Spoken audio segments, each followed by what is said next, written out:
Je pense et je le dis très honnêtement, je pense que, la fin du propos de Pierre est plus une non-compréhension de ce qu'a pu dire, Christophe Greffet qu'une volonté de nous mettre en porte-à-faux.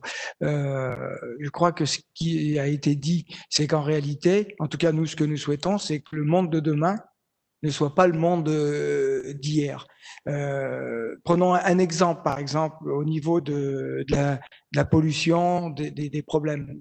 L'exemple de l'aéronautique et de cette multiplication des voyages à coût bien inférieur au prix du train et encore bien évidemment inférieur au prix de la voiture. Je crois qu'il y a plein de choses à revoir et c'était ça le fond de notre intervention, de dire qu'il fallait que nous réfléchissions tous ensemble à un nouveau modèle. Parce que, bien évidemment, nous sommes ici, et un certain nombre nous ont quittés, mais 46 défenseurs de notre département, de ce qui s'y passe, de son économie, de l'ensemble de nos citoyens.